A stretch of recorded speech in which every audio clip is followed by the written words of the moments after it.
자, 우리가 이제 사람을 살리는 제자 삼는 사역이 이런 것이다. 지금 그렇게 보여주고 있는 장면 가운데 지난주 나병 환자 치유 사건이 있었고, 그래서 예수님이 직접 만져주시는 거예요. 손을 대시고 그와 함께 하시고 눈높이를 같이 하셔서 말씀해 주시는 거죠. 이거는 어찌 보면 우리 그 신구약이 말씀하고 있는 구원사적인 어떤 맥락과 연결이 되죠. 하나님이 우리를 구원하시기 위하여 우리가 구원받기 위해서 하나님께로 갈 수가 없으니 하나님이 세상을 이처럼 사랑하셔서 독생자를 보내주시죠. 이 땅 가운데 직접 오시는 거예요. 주님이 먼저 오시고 주님이 먼저 만져주시지 않으면 불가능한 일이다. 그래서 제자 삼는 사역은 사람을 살리는 거다라고 그 제자들 고기를 잡던 제자들에게 고기를 많이 잡게 하시면서 가르쳐 주셨어요. 그러면 제자 삼는 것이 사람을 살리는 건데 사람을 살리는 것은 결국 구원이잖아요. 그 구원이 어떻게 임하고 구원이란 무엇인지를 가르쳐 주시는 말씀인 것 같아요. 이 표적과 기사와 이야기이지만 하나의 사건이지만 그 사건 속에 주제가 담겨져 있으니까 후세대 그 이야기를 구전으로 들었던 누가로서는 이걸 굉장히 잘 정리하고 있는 거예요. 예수님이 오셔서 어떤 일을 하시고 어떤 목적으로 우리 가운데 오셨다면 그 목적을 이루기 위해서 예수님이 어떠한 행적을 밟으시고, 그러면 이제 제자된 우리들, 사도된 우리들은 그 행적을 따라 예수님을 닮아서 어떠한 삶을 살아갈 것인가도 함께 교훈을 얻을 수 있겠죠. 그래서 나병 환자 사건을 통해서는 주님이 직접 오셔서 손을 대시는 터치의 어떤 의미였다면, 이제 그 구원이 임하는 그 모든 삶의 부분들에 대해서 예수님이 구원에 대한 정의들을, 진짜 구원이 무엇인지를 같이 치유하는 사건이지만 맥락은 같지만 굉장히 중요한 또 메시지가 오늘 27절부터 26절까지 발견이 됩니다. 그러니까 우리가 아는 구원에 대한 개념도 나올 것이고, 그것을 가지고 살아가는 것, 또 그것을 가지고 살아가는 사람들이 제자 삼는 사역들을 할 수 있다는 거예요. 진짜 제자가 무엇인가, 오늘 우리 레인이가 너무 이쁘게 기도 잘해줬는데 그런 제자, 진짜 제자죠. 그래서 그런 성경적 제자가 되어지는 저와 여러분 되길 소망합니다. 결국 제자 삼는 사역은요, 구원을 전하는 거예요. 결론적으로 말하면 그거죠. 우리가 제자 삼는다라고 했을 때 제자 삼는 사역이 자꾸만 방향성을 잃는 게 문제예요. 우리가 가고자 하는 제자 삼는 사역은 결국 뭐예요? 구원이에요. 구원. 나도 그렇게 구원받았고, 너무 당연한 건데 이 당연시 돼야 될 성경적 가치가 자꾸만 훼손되는 게 문제죠. 우리는 결국은 제자 삼는 사역은 구원을 전하는 것이고 구원을 경험하는 거예요. 그래서 이 두 사건이 같은 맥락이지만 그렇게 이어지면서도 이 중풍병자 사건을 통해서 굉장히 부각시키는 부분이 있다는 거죠. 자, 그러면 우리가 먼저 지금 17절부터 19절까지를 한번 먼저 읽어보고 그 부분을 한번 나누도록 하겠습니다. 17절부터 19절 한 목소리로 함께 읽겠습니다. 시작. 하루는 가르치실 때에 갈릴리의 각 마을과 유대와 예루살렘에서 온 바리새인과 율법 교사들이 앉았는데 병을 고치는 주의 능력이 예수와 함께 하더라. 한 중풍병자를 사람들이 메고 와서 예수 앞에 들여놓고자 하였으나 무리 때문에 메고 들어갈 길을 얻지 못한지라 지붕에 올라가 기와를 벗기고 병자를 침상째 무리 가운데로 예수 앞에 달아내리니. 여기까지 읽겠습니다. 자, 이제 지난 우리 본문에서 나병 환자 치유 사건이 나타났어요. 나병 환자 사건에 예수님과 함께 바로 독대가 되어져서 손을 대셨고 말씀하셔서 치료를 해주셨습니다. 이제 그 이후에 17절은 하루는 이제 또 가르치고 있어요. 갈릴리의 각 마을에 많은 사람들이 모인 어떤 집 안에서 이제 말씀을 가르치는 거예요. 많은 사람들이 몰려든 거예요. 아무래도 이제 소문이 많이 났겠죠. 이제 병자들을 치료하고 말씀에 대한 가르침도 이때까지 이전에 들어보지 못한 엄청나게 깊이 있는 그런 말씀을 가르쳐 주시니 그 두 가지의 어떤 것들을 다 얻기 위해서 많은 사람들이 모였는데, 거기 많은 사람들이 모였다라고 하는 이 기사 가운데 그 구성원들을 한번 보세요. 온 유대 각 마을과 유대와 예루살렘에서 온 바리새인과 율법 교사들이 앉아 있어요. 그러니까 이 사람들이 지금 자리를 꽉 차지하고 있는 거예요. 우리 나병 환자 사건과 중풍병자 사건이 이어지는 같은 맥락 속에서 중요하게 지금 이야기하고 있는 게 뭐냐면, 종교적인 어떤 문제로 인해서 정말 주님과 가까이 해야 되고 주님과 가까이 해야 될 사람들을 거리두게 만드는 종교적인 잘못된 관습과 그들의 문화가 지금 있다라는 걸 누가는 계속 이야기하는 거예요. 아무래도 누가는 또 이방인의 관점에서 그것이 더욱더 잘못됐다라는 것을 부각시키고 싶었을 겁니다. 그죠? 그렇기 때문에 여기에 어떤 나병 환자도 그렇잖아요. 우리가 어떤 성도님도 그런 얘기를 하셨는데, 아니 우리 구약에서 레위기 13장과 14장이 있다라는 것은 결국 뭐예요? 나병이 걸려서 전염성이 있기 때문에 격리는 해야 되지만 그가 언제든 치료하고 돌아올 수 있는 그런 통로는 열려 있는 거예요. 그러니까 정결 규례가 있는 거죠.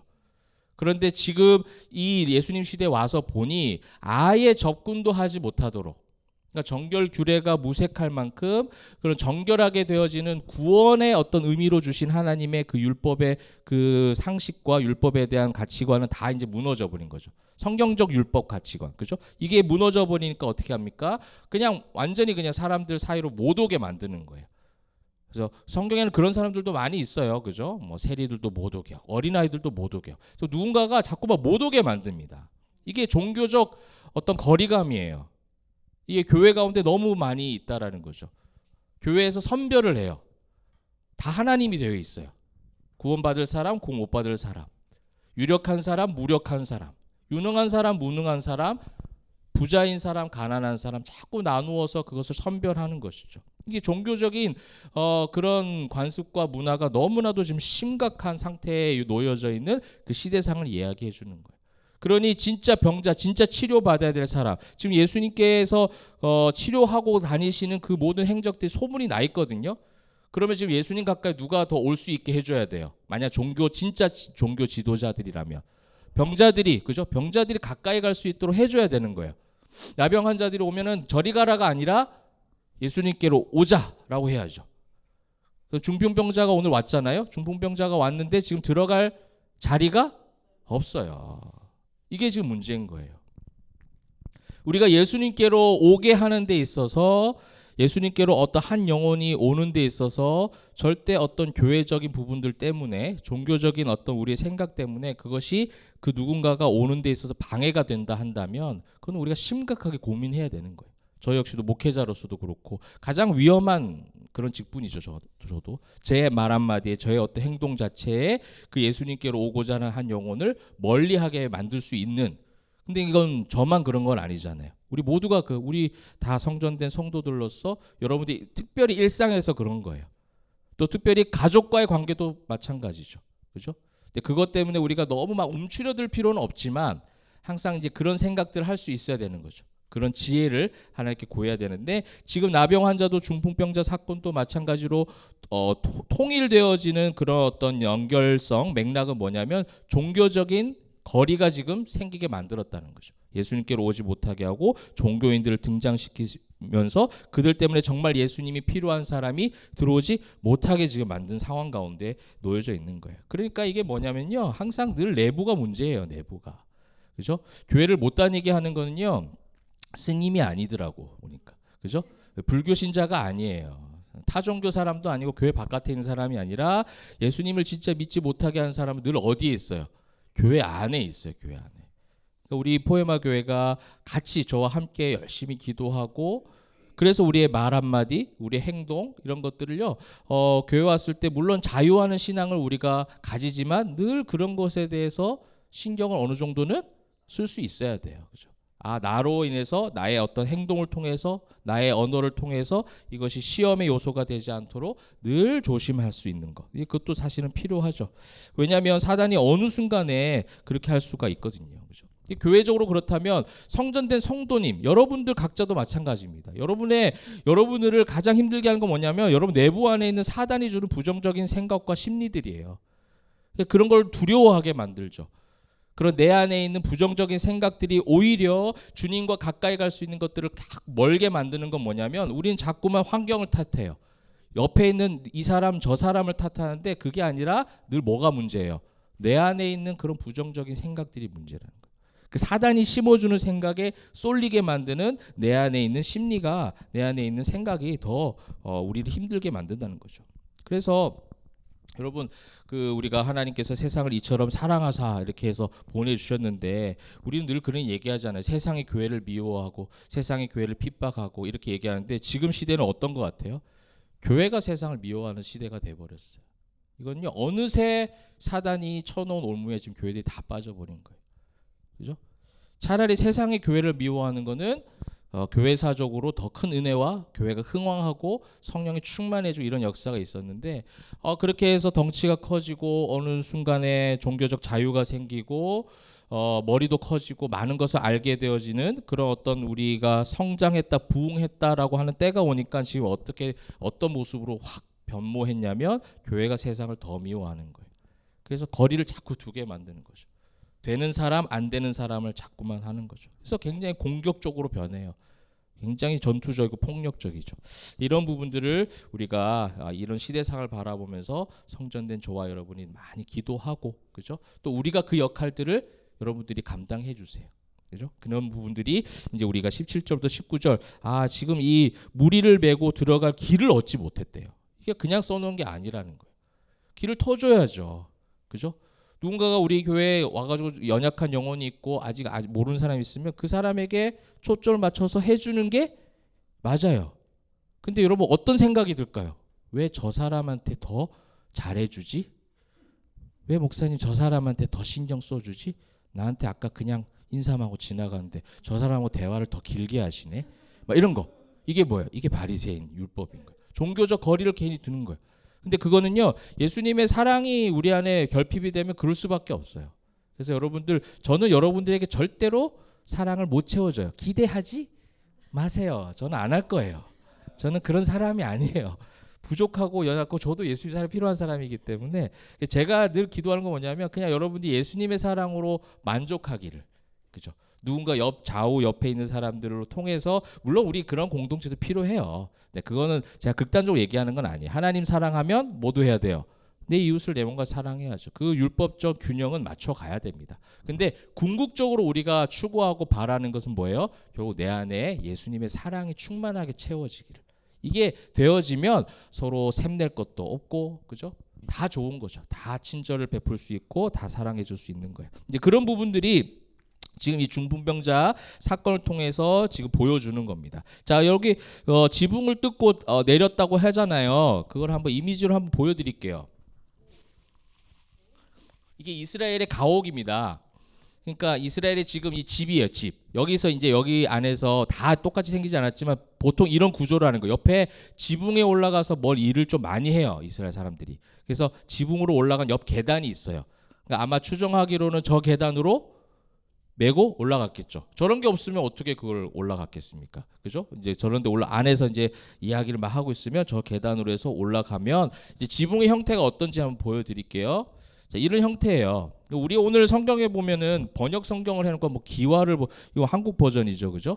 네, 기와가 아니라 이런 이제 흙더미. 기와라는 헬라어 자체가 진흙, 토기를 이야기해요. 우리식으로 번역을 한 겁니다. 우리가 한옥이었다면 그래서 예수님이 한국에 안 오셨구나. 못 올라가겠다, 그죠? 이렇게 돼가지고 아예 올라가지도 못하고 거기서 이렇게 비스듬히 해가지고 기와를 어떻게 벗겨요, 그죠? 작업하기가 어려웠을 텐데 그래서 예수님이 이스라엘 갔구나. 자, 그래서 이렇게 나무 들보로 큰 걸로 해놓고 잔잔한 걸로 또 이렇게 크로스로 해서 그 위에 진흙으로 굳은 거를 막 이제 볏짚단도 놔둬서 뭐 돌수레 같은 걸로 해서 쫙 진흙을 이제 단단하게 그래서 만드는 거예요. 이걸 이제 뜯어내는 거예요. 이게 뜯을 수 있대요. 이렇게 나무를 잘라내 부서뜨리면 충분히 뜯어낼 수 있다라는 겁니다. 요 사이로 이제 지붕 사이로 내려 보내는 거예요. 그러니까 여러분 하려면 할 수 있겠다라고 생각하시는 분들이 있겠지만 어떻게 보면 굳이 이렇게까지라고 생각할 수도 있어요. 그죠? 지금 못 들어가잖아요. 한번 가보자 했는데 못 들어가요. 못 들어가는데 어쩔 수 없잖아. 이렇게 하고 끝낼 수 있는 부분이기도 하죠. 근데 그런데도 불구하고 이 중풍병자를 맨 사람들과 중풍병자는 간절함이 있는 거죠. 근데 그렇다고 해서 이 간절함이 이 본문에 초점을 맞추고 있는 것은 아닙니다. 만약에 초점을 맞춘다면 그들에게 간절함이 있었던 이유를 이제 나중에 발견해 보는 거예요. 그들에게 간절함이 있었던 이유가 결국 뭐겠어요? 우리가 지금 계속해서 성경을 보면서 나누었던 이야기가 뭡니까? 어부를 부를 때도 마찬가지죠. 뭐가 있었던 거예요? 은혜가요. 구원의 은혜가 있는 거예요. 그 은혜를 그에게 심어줬기 때문에 그들이 이럴 수 있었다라는 거죠. 그것이 원동력이 된 거예요. 그래서 나중에도 살펴보겠지만 뭐라고 오늘 예수님께서 표현하시냐면 그냥 치료해 주시는 것이 아니라 믿음을 보시고라는 거예요. 그럼 우리가 믿음을 보시고라는 그의 믿음의 행위가 아니라 그에게 주신 그 믿음의 선물이라는 거예요. 하나님이 그를 택하셔서 그러한 간절함이 생겼다는 거죠. 근데 우리는 간절함을 먼저 요구하죠.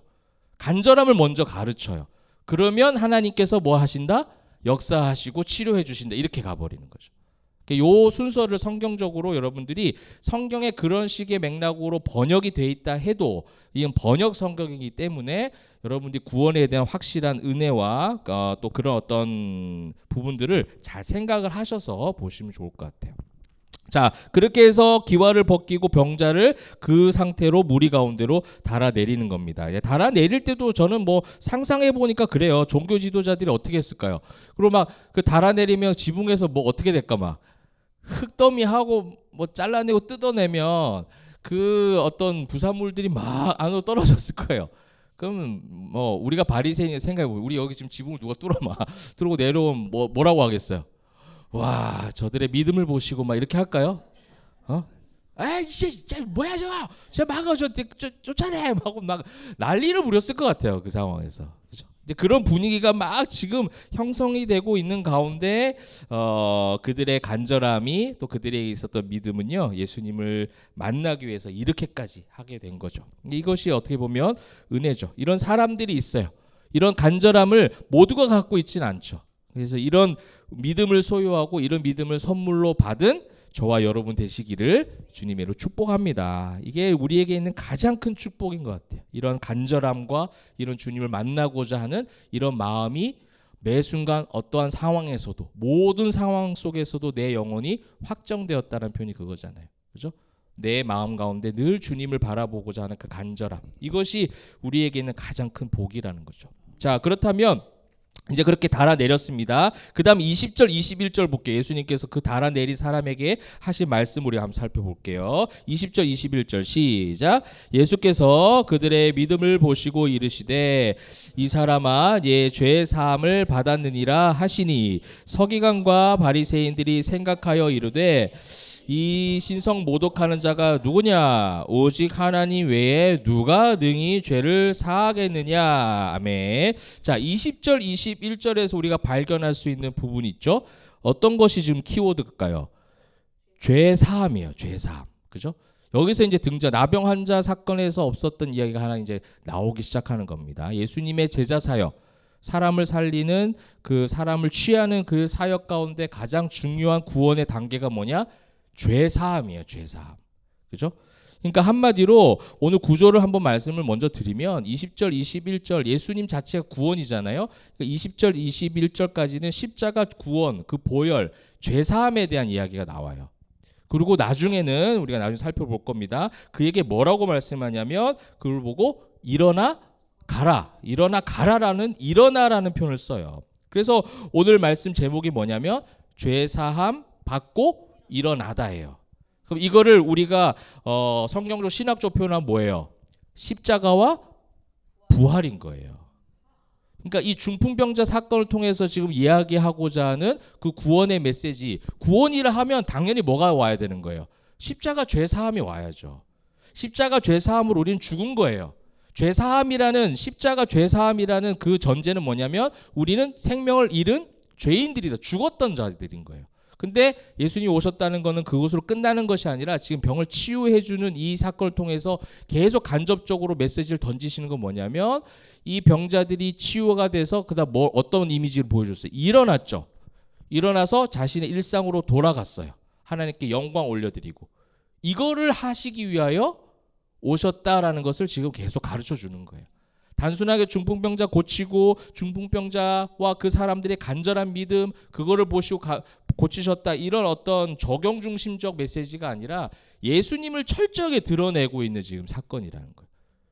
예수님의 제자 삼는 사역은 결국 사람을 살리는 거고 구원인데, 그 구원이라 하면 무엇이냐? 그것이 복음인데, 복음이란 무엇이냐? 십자가 죄사함으로 주님께서 십자가에 못 박혀 죽으실 것이고, 그 다음에 3일 만에 살아나셔서 우리의 모든 것을 다시 일으켜 세워주시는 거예요. 죽었던 자들이 일어나는 거죠. 이거를 제자들과 함께 따라다녔던 사람들이 이해를 했어요, 못했어요? 이해를 못한 거예요. 이걸 지금 계속 가르쳐주고 계시는 거죠. 저와 여러분이 이해가 되길 소망합니다. 네, 이 십자가 제사함의 은혜와 부활로 말미암은 소망, 이것이 우리의 삶의 가장 큰 천국 복락이요, 이것 때문에 우린 주님이 다시 오시는 그날까지 살아낼 수 있는 힘이 생기는 거예요. 그러면 이 죄사함이라는 또 단어를 한번 살펴볼 필요가 있겠죠. 자, 죄사함이라는 헬라어 단어를 한번 살펴보겠습니다. 자, 뭐예요? 아마 보신 적 있을 거예요. 아피에미라는 단어입니다. 아피에미, 이건 뭐예요? 내보내다, 그죠? 가게 하다, 떠나보내다, 용서하다. 그러니까 병을 떠나보낼 때도 충분히 할 수 있는 표현인 거예요. 그죠? 병을 떠나보낼 때도 할 수 있는 표현인데, 지금 이 문맥상에서는 예수님은 어떠한 의미로 한 거예요? 용서의 의미예요. 죄 용서. 그리고 그 죄 용서 안에 뭐가 있는 거예요? 치유의 의미가 있는 거예요. 병을 떠나보내는, 그러니까 포괄적 단어를 지금 쓰고 있는 거예요. 그러니까 네가 다 나았다라고 끝낸 것이 아니라 너의 믿음을 통해서, 내가 너에게 준 그 믿음을 통해서 모든 죄가 다 떠나가고, 그 다음에 그 병이 치유돼서 일어나는 것처럼 새로운 부활의 소망으로 회복되어져서 너를 날마다 이 광야와 같은 세상 가운데서도 살아낼 수 있는 힘을 줄 거야. 그래서 집으로 돌아가는 거예요. 일상으로 돌아가서 생활하는 거예요. 이 아피엠이라는 단어를 통해서 모든 포괄적 의미가 다 담겨져 있는 거예요. 그러니 우리가 구원받은 자들이요, 구원받은 사람들이 얼굴이 다르죠. 여러분 한번 볼까요? 제가 예배 시간 뭐 서로 옆에 얼굴 보는 거 하는 거 시키는 거 별로 안 좋아하는데, 그래도 오늘 한번 처음으로 개척하고 한번 처음으로 해봅시다. 옆에 한번 보세요. 얼굴이 어때요? 한번 웃어주세요. 네, 그렇지. 서연이 막 박장대서 그렇게까지 웃을 필요 없는데 더 주목됐어요 지금. 그래요. 구원받은 사람들은 항상 얼굴이 좋은 거, 이게 과학적으로도 맞아 떨어져요. 왜냐하면 마음속에 그런 마음이 있잖아요. 내가 치유받았다라는 거예요. 내가 회복됐다라는 거예요. 물론 내 삶이 어렵다 할지라도, 내 삶이 광야에 놓여져 있고 부족한 것이 여전히 있지만, 내가 감옥에 있지만 내게 능력 주시는 자에서 내가 모든 것을 할 수 있다 해버리는데, 누가 어떻게 감당을 해요 그거를? 내가 부할 때도 있고, 내가 좀 빈부의 여러 가지 상황 가운데 처할 때도 있지만, 나에게 뭐가 있어요? 자족하는 신앙이 있대요. 그거 어떻게 감당해 그 사람을? 그러니 그 사람의 얼굴이, 그 사람의 태도가, 자세가 달라질 수밖에 없죠. 아피엠이 그거예요. 그걸 다 떠나보내게 하는 거예요. 그러니까 십자가 보혈의 죄사함은요, 단순한 그냥 우리는 그냥 보혈의 피로 씻김 받았다 끝내지만, 그 씻김 받은 것은요 완전함을 의미하는 거예요. 단번에 이루어진. 그래서 예수님이 십자가상에서 테텔레스타이, 다 이루었다. 그 십자가의 능력은 그런 거예요. 한 번에 이루어지는 엄청난 힘을 가지고 있는 그것이 예수님의 피였어요. 그 죄사함이 아피에미가 이 중풍병자 사건의 치유 사건을 통해서 등장을 시키는 것이죠. 그러면서 네가 이 사람아 네 죄사함을 받았느니라, 이렇게 얘기하십니다. 자, 그러면서 이제 22절부터 24절까지 한번 읽어보도록 하겠습니다. 우리가 20절부터 사실 24절까지 다 이어지는 말씀이긴 한데 한번 잘라서 읽었고, 자 22절부터 24절까지 읽어보겠습니다. 시작. 예수께서 그 생각을 아시고 대답하여 이르시되 너희 마음에 무슨 생각을 하느냐? 네 죄사함을 받았느냐 하는 말과 일어나 걸어가라 하는 말이 어느 것이 쉽겠느냐? 그러나 인자가 땅에서 죄를 사하는 권세가 있는 줄을 너희로 알게 하리라 하시고, 중풍병자에게 말씀하시되 내가 네게 이르노니 일어나 네 침상을 가지고 집으로 가라 하시매, 이렇게 나와 있습니다. 자, 아까 나왔던 것처럼 그들의 믿음을 보시고 하면서 그의 죄사함의 은혜, 아피엠의 은혜를 주셨어요. 그러면서 22절부터 24절까지 바리새인들이 생각하는 거죠. 지가 뭔데 죄사함의 권세를 가지고 있다고요? 그거 하나님밖에 할 수 없는데? 라고 하는 걸 루가가 기록하면서 바리새인들의 말을 통하여 예수님이 하나님의 아들이심을 간접적으로 고백하게 하신 거예요. 지금 죄사하는 은혜는 하나님밖에 하실 수 없다. 근데 지금 죄사함의 메시지를 전했잖아요. 그러므로 산수공식처럼 예수님은 누가 되시는 거예요? 하나님의 아들이 되시는 거예요. 그들은요, 죄사함의 어떤 그 능력은 하나님밖에 안 되는데 신성 모독하는 자가 누구냐? 오직 하나님 외에 누가 능히 죄를 사하게 되냐? 맞아요. 그 말을 맞지만 그 종교적 관념과 지식은 있지만 예수님 마음속으로 들어오지는 않고 있는 거예요. 여러분, 이게 저는 가장 불행하다라고 봐요. 교회는 다니고 있는데 직분은 있고 교회 생활 연륜은 많이 되어 있는데 종교적으로 지식도 많아요. 그런데 예수님을 경험하지 못하는 거예요. 여러분, 이거는 엄청난 차이입니다. 교회 예배당에 있다고 해서 다 예수님을 경험했다고 단언할 수가 없어요. 우리가 그것을 늘 사모한다고 하나님께서 뭐 다 해주시는 건 아니지만 그래도 그것을 사모할 수 있다는 자체가 뭐예요? 그런 믿음을 주신 거기 때문에 지붕을 뜯는 사모함과 간절함이 있는 것처럼 우리에게 그 믿음이 있어서 정말 그 간절함으로 주님을 만나고자 하는 그것이 필요한데 지금 바리새인들은 그걸 알지 못하는 거예요. 그렇게 하고 있는 가운데 그 믿음을 보시고 제사함을 주셨죠. 성경에서 보게 되면요, 이 믿음이 너를 구원하였다라는 표현들을 자주 합니다. 우리는 그거를 이제 어떻게 잘못 해석하는 거예요? 너의 이 믿음이 어떠냐에 대해서 이제 판단하기 시작하는 거예요. 그래서 그것을 얻지 못하면 네 믿음이 부족하다라고 생각하죠. 믿음이 약하다, 강하다, 믿음이 많다, 부족하다, 적다, 많다, 다 틀린 표현이에요. 왜냐하면 믿음은 양이 아니에요. 믿음을 주신 선물이에요. 하나님께서 정해서 주신 것인데 그 믿음에 대해서 양을 조절해요. 우리가 이 양을 왜 조절해요? 판단하기 좋거든요. 우열을 가리기 좋거든요. 그래서 공동체를 원하는 대로 끌고 가기에 에너지를 발산하기에 너무 좋은 인간적 방법을 쓸 수 있거든요. 믿음은요, 절대로 양의 차이가 아니에요. 믿음이 강하다 약하다라는 표현도 여러분 웬만하면 쓰지 마세요. 그거는 결국 예수님의 십자가를 폄하하는 고백인 거예요. 그래서 자신감 있게 저 믿음 좋아요. 교만하자는 얘기가 아니고 믿음이 좋지만 믿음이 나에게 주신 예수 그리스도의 믿음은 좋은 거 맞잖아요.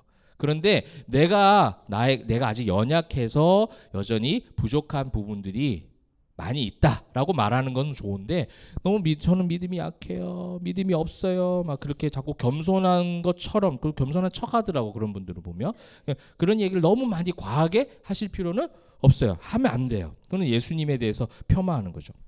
그래서 어쨌든 그 믿음에 대해서 믿음을 보시고 그에게 치유를 주셨고 그때 치유를 하실 때 죄사함이라고 얘기했다는 거예요. 그러면서 22절부터 24절까지 그 죄사함에 대한 이야기를 설명하죠. 그 죄사함을 받았느냐 하는 말과 일어나 걸어가라 하는 말이 어느 것이 쉽겠느냐, 이게 아피에미에 담겨져 있는 것을 설명하는 거예요. 여기 안에 지금 다 담겨져 있는 거예요. 나는 지금 너희에게 단순한 병을 치료하는 것만으로 그것을 행하기 위해서 온 것이 아니라 너희를 구원하기 위해 왔다는 거야. 구원. 너희 삶을 형편을 나아지게 하려고 하는 그런 부분도 구원의 은혜 가운데는 하나님께서 주시기도 하죠. 그 요소 가운데 있을 거예요. 근데 주된 목적은 구원이라는 거예요. 그 죄사함이란 아피에미의 구원을 통하여 그 모든 치유와 회복의 역사가, 궁극적 회복의 역사가 일어난다. 그런데 일어나 걸어가는 말만 해가지고 되겠느냐? 죄사함이 오히려 더 큰 은혜였다라는 거예요. 근데 은혜에 대한 사모함이 종교 지도자들에게는 없어요. 그죠? 은혜에 대한 사모함이 없으니까 신성모독으로 예수님을 판단하고 공격하고 있는 겁니다. 그러면서 이제 24절에 그러나 인자가 땅에서 죄를 사하는 권세가 있는 줄을 너희로 알게 하리라. 이게 예수님이 이제 구원자이심을 알게 하겠다 하시고 중풍병자에게 말씀하십니다. 내가 네게 이르노니 뭐라고 돼 있어요? 일어나, 예, 침상을 가지고 가라라고 얘기하시는 거예요. 여러분, 이 모든 이 근원적인 모든 죄의 근원까지 해결하실 하나님의 권세를 가지신 그 예수님께서 죄를 사하시고 난 다음에 해주신 말씀이 뭐였냐면 일어나 가라라는 거예요. 여기 이제 일어나가 이제 결국 우리가 이제 단어를 봐야 되겠죠. 24절 한번 봅시다. 24절에 일어나 보신 단어일 거예요. 성경에 굉장히 많이 나옵니다. 에게이로라는 단어입니다. 이게 일어나다, 일어서다, 죽은 자를 일으키다. 이제 그런 사건이 있을 때마다 나왔던 단어가 이 에게이로예요. 에게이로. 일어나다 그냥 이제 표면적으로 일어나는 것도 쓰긴 하는데 이거에 대해서 누가가 구분해놨을까 안 해놨을까?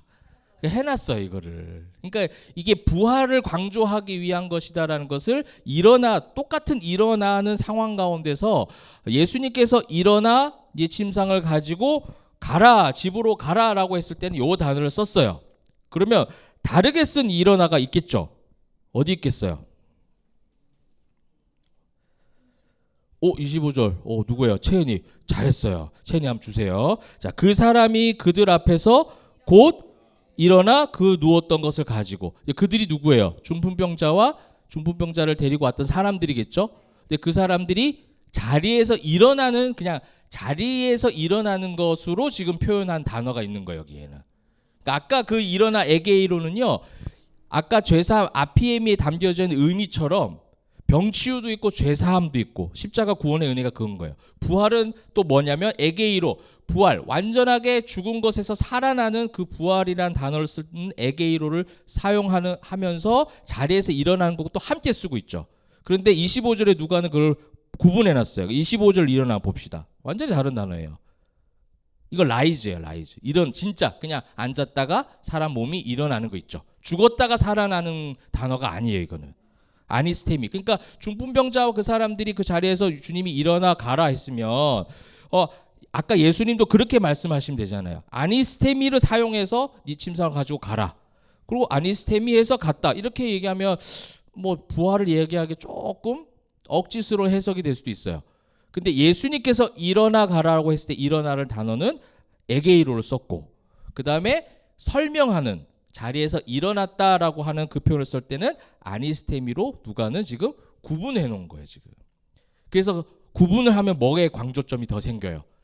에게이로, 부활에 대한 강조점이 신학적으로 확 부각이 되겠죠. 헬라어를 아는 사람 같으면은 그냥 같은 일어났는데 다르게 쓰면서 그 아까 그 죄사함이라고 하는 그 단어, 그죠? 아피에미하고 이 에게이로가 십자가의 죄사함과 부활로 예수님이 우리를 구원하시기에 오셨구나. 그죠? 구원하시기에 오신 예수님을 지금 이 제자 사역 가운데 계속 이야기해 주는 거예요. 여러분, 제자 삼는 사역에서 가장 중요한 포인트는 우리를 구원하신 예수님입니다. 다른 것이 들어오면 안 돼요. 너무 다른 게 많이 들어와서 지금 제자 사역에 관련된 프로그램들 문제가 자꾸 생기는 거예요. 너무 다 사역 중심이에요. 너무 다 어떤 행동을 할 것인가, 어떻게 살아갈 것인가에 초점이 맞춰져 있어요. 그거는요, 예수님이 내 속에 들어오면 오늘 이 중풍병자와 침상을 달아내린 사람들처럼 하나님 앞에 영광 올려드리고 어디로 가는 거예요, 지금? 집으로 가는 거예요, 집으로. 성전으로 가라 한 것도 아니에요. 나병 환자하고는 좀 사뭇 달라요. 그죠? 나병 환자한테 어떻게 했어요? 제사장에게 보이라고 했어요. 근데 이 중풍병자들에게는 저 뭐라고 했냐면 일어나 집으로 가라라는 거예요. 예수님의 그 십자가의 그 은혜 구원, 하나님이 우리의 죄를 사해 주셨다 구원에 대한 개념을 지금 바리새인들도 모르는 건 아니에요. 근데 예수님을 지금 하나님이신 분이 지금 오셨는데도 불구하고 그 예수님을 전혀 알아보지 못하고 그분이 구원자이심을 전혀 알아보지 못하고 있는 그들, 그 종교적인 틀, 종교적인 관습, 이것들이 뭘 다 가로막고 있어요. 구원의 은혜를 다 가로막고 있는 거예요, 지금. 그래서 결국 성전 중심화가 되고 있는 그들에게 예수님은 지금 경종 울리는 거예요. 집으로 가라. 너희 일상으로 가라. 이 침상을 메고 그 가져왔던 침상을 가지고 집으로 가라는 거예요. 침상을 놔두고 갈 수도 있는데 가지고 가래요. 뭐예요? 주님께서 나를 치유해 주시고 일어나 갈 수 있도록 은혜 주신 것을 기억하는 거죠. 그렇죠? 여러분, 우리가 기도해야 될 제목 가운데도 늘 날마다 기도해야 되는 건 뭐냐면 하나님, 내가 은혜를 기억하게 해주십시오. 여러분, 출애굽기 말씀 보면서 우리가 봤던 메시지가 그거잖아요. 기억을 못해요. 은혜 주셨던 것을 자꾸 망각해요. 물론 우리가 다 기억하지 못해요. 그것조차도 하나님은 인정해 주시고 이해해 주시고 알아주세요. 그럼에도 불구하고 중풍병자가 은혜가 있어서 믿음이 있어서 지붕을 뚫고 그 친구들과 함께 달아내렸던 그 간절함이 있었던 것처럼 우리에게 그래도 사모해야 될 간절함이 있다면 하나님, 내가 은혜를 기억하게 해주십시오.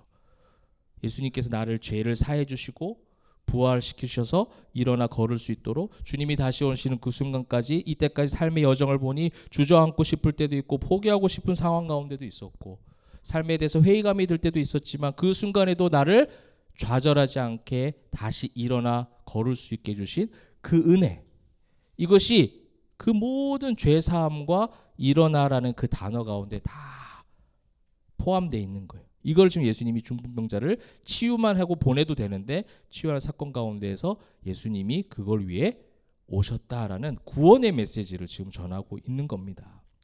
사랑하는 성도 여러분, 우리가 날마다 다른 길로 갈 수도 있는데 다시 돌아와야 되는 그 기준이 뭐냐면 구원의 은혜예요. 구원의 은혜. 우리가 일상을 살아가시다 보면 이 생각 저 생각 들 수도 있잖아요. 이 사건 저 사건으로 인해서 저로 막 흔들릴 때도 있어요. 근데 흔들리는 게 문제가 아니라 흔들리면서 또다시 중심을 잡죠. 근데 그 중심을 잡을 수 있는 것은요, 내 직분이 아니에요. 내 봉사도 아니고 교회 때문에도 아니에요. 그죠? 내가 가지고 있는 성경적 지식도 아니고 기도의 양도 아닙니다. 그게 다 중요하지 필요가 없다라는 말씀을 드리는 게 아니에요. 그것보다 더 중요한, 그것이 건강해지기 위해서 중요한 전제가 뭐냐면 예수님이 나를 구원하셨다. 내 죄를 사해 주셨다. 그분의 깨끗한 피로 죽을 수밖에 없었던 내 죄, 나병이 있고 중풍병이 있었던 그 모든 영적 나병과 영적 중풍병을 치료하셨다. 그리고 치료하신 것으로 끝난 것이 아니라 뭐예요? 침상을 가지고 일어나 집으로 가라. 내 일상으로 또 파송하셔서 그 속에서 성령이 동행하셔서 나를 도와주시겠다라고 약속해 주고 계시는 거예요. 그게 주님이 다시 오시는 그날까지 계속해서 걸어갈 수 있는 힘이 생겨날 수 있는 것이죠. 사랑하는 성도 여러분, 지난주에도 여러분들 여러 가지 일들이 있었을 것 같아요. 여러 가지 일들이 있었고 또 다가오는 한 주간에도 또 있겠죠. 그렇죠? 여러 가지 있을 겁니다. 그래서 흔들어 놓을 거예요. 은혜를 받으면 받을수록, 말씀에 대한 깨달음이 있으면 있을수록 절대 가만두지 않습니다. 계속 흔들어 놓습니다. 그런데 그 흔들어 놓는 상황 가운데, 그래서 예수님께로 가지 못하게, 그런 내 안에 있는, 내 속에 있는 여러 가지 생각들로 인해서 오늘 중풍병자가 그 침상을 메고 왔지만 들어갈 길을 얻지 못했다고 했잖아요. 그렇게 하지 못하도록 만드는, 예수님께 가까이 가지 못하도록 하는 사단의 공격이 또 있겠죠. 그럼에도 불구하고 그 속에서 하나님께서 우리를 구원하신 은혜로 말미암아 주님께 또 한 걸음 갈 수 있는 그 도우심이, 그 은혜가 우리 안에 있기를 소망합니다.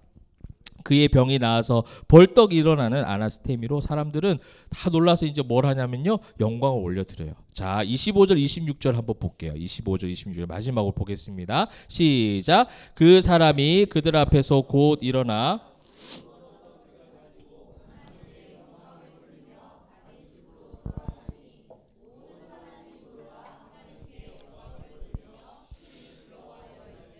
오늘 우리가 놀라운 일을 보았다 하니라. 아멘. 자, 이제 그 사람이 그들 앞에서 곧 일어나. 그래서 아까 일어나는 에게이로입니까? 아니스템입니까?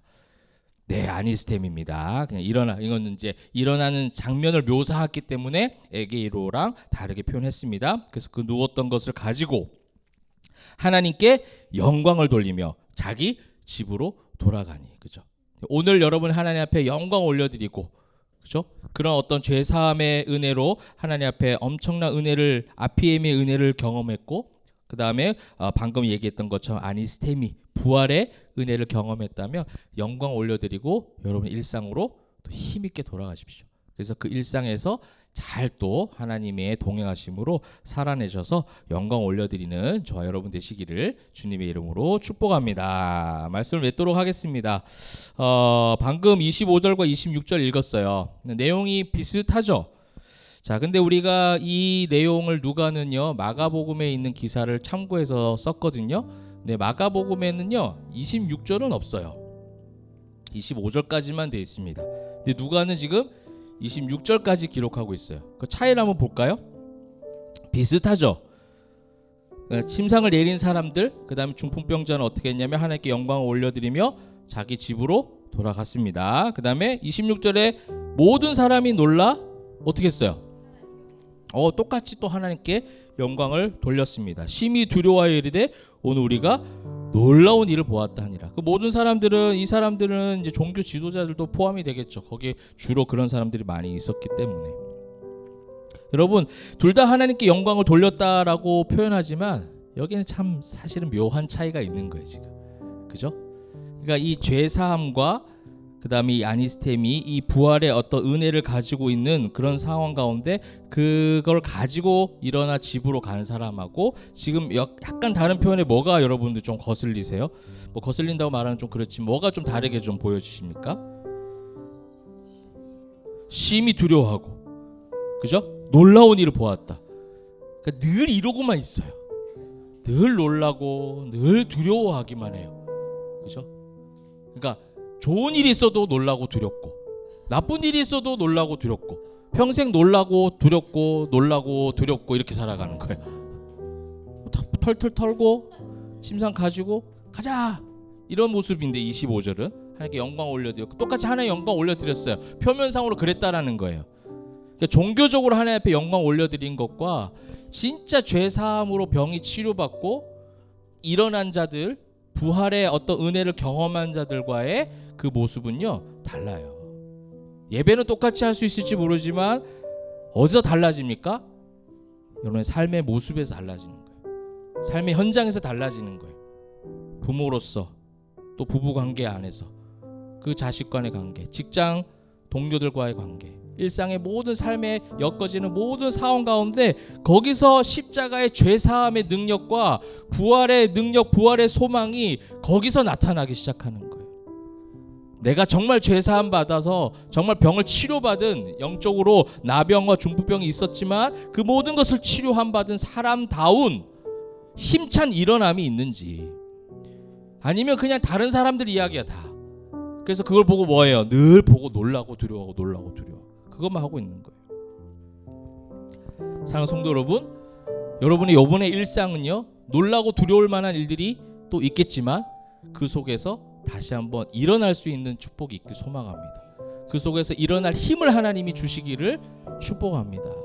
그래서 그 힘을 자랑하는, 그 힘을 찬양하는 하나님 앞에 영광 올려드리는 우리 포에마 진짜 성도들이 되시기를 소망합니다.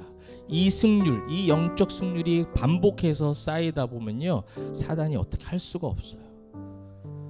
막 힘든 일이 오죠. 힘든 일이 오겠지만 그때도 사단이 그랬잖아요. 예수님을 어떻게 한다고요? 예수님 앞에 막 말씀으로 공격 초토화 당한 다음에 어떻게 합니까? 떠났다 하지 않고 얼마 동안 떠났다고 하잖아요. 또 와요. 예수님한테도 계속 오잖아요 지금. 근데 전혀 흔들리지 않을 수 있었던 이유는 뭐냐면 십자가, 그죠? 구원의 은혜, 부활의 소망, 그 능력이에요. 이거는요 고난주간 우리 부활주일 이제 조금 있으면 다가오지만 그때만 반짝 우리가 이야기하고 끝날 문제가 아니에요. 이거는 교회적인 행사에 국한되는 그런 어떤 종교적 관습이 아니에요. 이거는 삶의 문제예요. 삶의 문제. 내 삶을 완전하게 주님 앞에 온전하게 드려서 소망 없는 내 삶 가운데 새로운 생명이 생겨났다. 그 생명으로 그 능력으로 내가 오늘 일상에서 나의 자리 가운데 나에게 주어진 그 땅끝 가운데 내가 한 걸음 한 걸음 또 나아가리라. 그렇게 이야기하는 것이 진짜 신앙인이고 진짜 치유받은 하나님의 자녀들인 줄 믿습니다. 그 은혜로 이번 일상 또 승리하시는 저와 여러분 되시기를 주님의 이름으로 축원합니다. 아멘.